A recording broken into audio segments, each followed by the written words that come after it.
آپ صلی اللہ علیہ وسلم نے فرمایا تین بھائی ہیں. ایک بھائی کہتا ہے میں دنیا میں تمہارے ساتھ ہوں، مرتے ہی میرا تمہارا معاملہ ختم، مرتے ہی میرا تمہارا معاملہ ختم. یہ کون سا بھائی ہے؟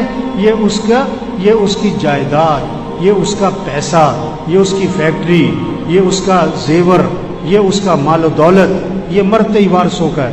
بلکہ زندگی میں جس مرض میں موت نظر آ رہی ہو، مرض الوفا جسے کہتے ہیں، جس بیماری میں موت کے آثار نظر آ رہے ہوں، اس بیماری میں آدمی کل مال میں وصیت نہیں کر سکتا.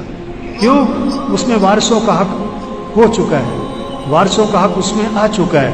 اب آپ اپنی زندگی میں اس مال میں وصیت بھی نہیں کر سکتے کل مال، تو مال مرتے ہی وارثوں کا ہے. دوسرا بھائی کہتا ہے میں زندگی میں تیرے ساتھ ہوں، مرنے کے بعد تجھے غسل دوں گا، کفن دوں گا، جنازہ پڑھوں گا اور قبر میں تجھے دفن کروں گا، اور دفن کرنے کے بعد میرا تیرا معاملہ ختم. یہ اس کے دوست، رشتہ دار، باپ، بیٹا، اس کا بھائی، اس کا خاوند، یہ زندگی تک، جنازے تک، دفنانے تک. اس کے بعد سگی ماں کو دفنا کے واپس آ جاتے ہیں، سگے باپ کو دفنا کے واپس آ جاتے ہیں. جوان بیٹی کو گھر میں اکیلا نہیں چھوڑتے اور مرتے ہی قبرستان میں اکیلا چھوڑا. تیسرا بھائی کہتا ہے کہ میں قبر میں بھی ساتھ ہوں، میں قیامت میں بھی ساتھ ہوں، میں ہمیشہ تیرے ساتھ رہوں گا، میرا تیرا ساتھ کبھی جدا نہیں ہوگا. یہ کون سا بھائی ہے؟ یہ اس کے اعمال ہیں، اچھے ہیں یا برے ہیں. یہ اس کے اعمال ہیں جو ہمیشہ اس کے ساتھ چلیں گے. تو حقیقی بھائی کون سا ہوا؟ کام آنے والا، نفع دینے والا، ساتھ دینے والا بھائی کون سا ہوا؟ اعمال ہیں. اور آج زور کس پہ لگ گیا؟ پہلے دو پہ، پیسہ پیسہ پیسہ پیسہ پیسہ پیسہ پیسہ. جسے دیکھو پیسہ، ریڑی والا بھی پیسے کے چکر میں، مل مالک بھی پیسے کے چکر میں، چنچی والا بھی پیسے کے چکر میں، گدا ریڑی والا بھی پیسے کے چکر میں، ارب پتی بھی پیسہ پیسہ پیسہ پیسہ. او میرے بھائی یہ پیسہ نہیں کام آتا، یہ پیسہ نہیں کام آتا. یا دوسرا زور لگ رہا ہے کس پر؟ برادری میں نام ہو اور میرا خاندان میں میرا نام ہو، لوگ کہیں واہ واہ کیا بات ہے. اور جس بھائی نے قبر میں کام آنا ہے، قیامت میں کام آنا ہے، آخرت میں کام آنا ہے، اس پہ زور نہیں لگ رہا. نماز پڑھ لی، نہ پڑھی، قرآن پڑھ لیا، نہ پڑھا.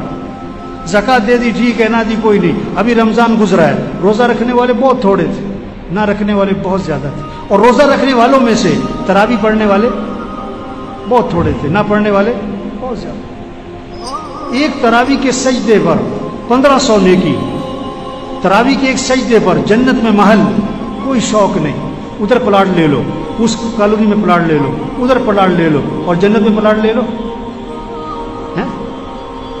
یہ کسی کا جنازہ، یہ کسی کا مرنا، یہ پیغام ہے. توبہ کرو، تیاری کرو. آج تم کسی کا جنازہ پڑھ رہے ہو، کل تمہارا بھی جنازہ ہے. آج تم کسی کا اعلان سن رہے ہو، کل تمہارا بھی اعلان ہے. آج دیکھو یہ زاہد کا جنازہ ہے اور میرے خیال سے پچھلا جمعہ یہی پڑھا ہوگا. آج جنازہ ہے، اسے کیا پتا تھا اگلا جمعہ میرا جنازہ ہونا ہے؟ ہم میں سے کس کا جنازہ کب ہونے والا ہے کوئی پتہ نہیں ہے. ہم کس کو خطرے میں سمجھ رہے ہیں؟ جس کو ڈاکٹروں نے جواب دیا ہے، یا جو 80 سال کا بابا ہے، 90 سال کا بابا ہے، اس کے بارے میں ہوتا ہے پتہ نہیں کب خبر آئے گی. اور نہیں میرے بھائی، کسی کا کوئی پتہ نہیں کہ کب خبر آئے گی. ایک ڈاکٹر نے ایک مریض کو دیکھا اور دیکھ کر کہا کہ یہ مریض بچے گا نہیں ہے، یہ چند دنوں کا مہمان ہے، ایسی بیماری ہے. اس ڈاکٹر نے جواب دے دیا یہ چند دنوں کا مہمان. اللہ کی شان، مریض ٹھیک ہو گیا اور ڈاکٹر مر گیا، مریض ٹھیک ہو گیا. زندگی موت اللہ کے ہاتھ میں، پتہ نہیں کب چلے جانا ہے. عقل مند ہے جو تیاری کرے، عقل مند ہے جو اللہ کو راضی کرے، عقل مند ہے آخرت کی فکر کرے. کوئی پتہ نہیں کس نے چلے جانا ہے، کب چلے جانا ہے. ہم میں سے کون کب مرنے والا ہمیں نہیں پتہ ہے. سب کا لکھا ہوا ہے. بیماری سے نہیں مرتا آدمی، موت سے بیماری آتی. یہ جہاز گرا نا، یہ جہاز گرا نا، یہ نہیں کہ جہاز گرنے سے مرے، نہیں، انہوں نے مرنا تھا تو جہاز گرا۔ ہاں، کتنے کینسر والے 10 سال سے زندہ ہیں، اور یہ جو جہاز میں مرے ان کو تو کینسر نہیں تھا، ان کو تو کورونا بھی نہیں تھا، جن کو کورونا تھا ان کو جہاز پہ چڑھنے نہیں دیا انہوں نے۔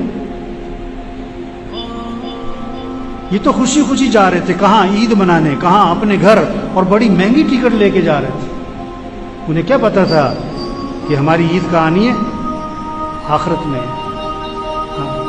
10 منٹ رہ گئے مرنے میں، پتہ نہیں، 10 سیکنڈ رہ گئے مرنے میں، پتہ نہیں۔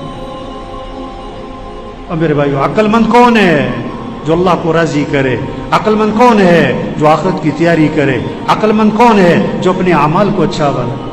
اس حال میں مرے کہ اللہ اس سے راضی ہو، اس حال میں مرے کہ کسی کا کچھ دینا نہ ہو، نمازیں پوری ہوں، روزے پورے ہوں، زکوٰۃ دی ہوئی ہو، حج فرض تھا تو حج کیا ہوا ہو۔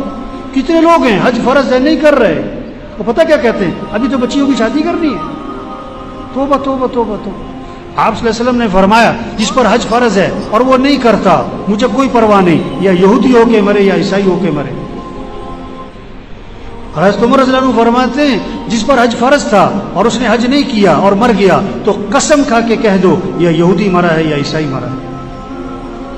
یہ پیغام ہے جنازوں کا، توبہ کرو، جس پر حج فرض ہے حج ادا کرو، زکوٰۃ فرض ہے زکوٰۃ دو۔ وہی نہیں آئے گی آپ کے نام کہ میاں صاحب زکوٰۃ نکالا کرو، یہ جنازے پیغام ہیں، زکوٰۃ دو۔ یہ بالوں کا سفید ہونا پیغام ہے، زکوٰۃ دو۔ کسی کا مال مت دباؤ، کسی کا مال مت دباؤ، گھر بکتا ہے بیچ دو، فیکٹری بکتی ہے بیچ دو، گاڑی بکتی ہے بیچ دو، اس حال میں مرنا کہ کسی کا کچھ دینا نہ ہو۔ یہ کورونا یہ پیغام ہے۔ اللہ کے نبی نے اچانک کی موت سے پناہ مانگی۔ یہ بیماری مانگنے کی چیز نہیں ہے، لیکن یہ نعمت ہے، ایک پیغام ہے۔ تیاری کرو، تیاری کرو، توبہ کرو، توبہ کرو، اپنے معاملات کو صاف ستھرا کرو، اپنے معاملات کو صاف ستھرا کرو۔ حضور صلی اللہ علیہ وسلم کے پاس جنازہ لایا گیا، آپ نے فرمایا اس نے لوگوں کے پیسے تو نہیں دینے تھے؟ جواب ملا کہ حضور اس نے لوگوں کے پیسے دینے تھے اور یہ مر گیا۔ آپ نے فرمایا میں اس کا جنازہ نہیں پڑھاؤں گا۔ یا اللہ، کتنی سخت بات ہے۔ آپ صلی اللہ علیہ وسلم نے جنازہ پڑھانے سے انکار کر دیا۔ اب سب دیکھو بھائی، کسی کے پیسے تو نہیں دینے، اگر دینے تو دو جلدی سے، گھر بکتے بیچ دو۔ ہاں، وہ خیر کا زمانہ تھا، وہ خیر کا زمانہ تھا۔ ایک صحابی کھڑے ہو گئے اور عرض کیا حضور اس مرنے والے کا سارا قرضہ میرے ذمہ ہے، میں ادا کروں گا۔ آپ آگے بڑھے اور آپ نے جنازہ پڑھا دیا۔ ایک موقع پر آپ صلی اللہ علیہ وسلم نے آسمان کی طرف نگاہ اٹھائی اور یہ ہاتھ اپنا یوں ماتھے پہ رکھا اور فرمایا کہ سبحان اللہ، کتنی سخت چیز نازل ہوئی۔ صحابہ گھبرا گئے کہ پتہ نہیں کیا سخت چیز نازل ہوئی، ہمت نہ ہوئی پوچھنے کی۔ اگلے دن ایک صحابی نے ہمت کر کے عرض کیا حضور کیا سخت چیز نازل ہوئی؟ آپ نے فرمایا جبریل علیہ السلام آئے اور یہ بتا گئے کہ اگر کوئی آدمی اللہ کے راستے میں جائے اور شہید ہو جائے اور پھر زندہ کیا جائے اور پھر شہید کیا جائے، اگر اس کے ذمے قرضہ ہے، جب تک اس کا قرضہ ادا نہیں ہوگا اس کی مغفرت نہیں ہوگی۔ یہ پیغام ہے۔ توبہ کرو بھائی، نماز پڑھو بھائی، نماز پڑھو 5 وقت۔ آپ نے فجر نہیں پڑھی اور 10 بجے موت آ گئی، آپ مجرم بن کے مرے، نافرمان بن کے مرے۔ آپ نے عشاء کی نماز نہیں پڑھی اور رات 12 بجے موت آ گئی، اب کیا مجرم بن کے مر گئے؟ توبہ توبہ توبہ۔ او بھائی نماز پڑھو۔ ایک صحابی نے عرض کیا اللہ کے رسول مجھے نصیحت فرمائیں، مجھے نصیحت فرمائیں۔ آپ صلی اللہ علیہ وسلم نے فرمایا جب نماز پڑھو تو یہ سمجھ کر کہ زندگی کی آخری نماز ہو سکتا ہے یہ آخری نماز ہو، اور ہر نماز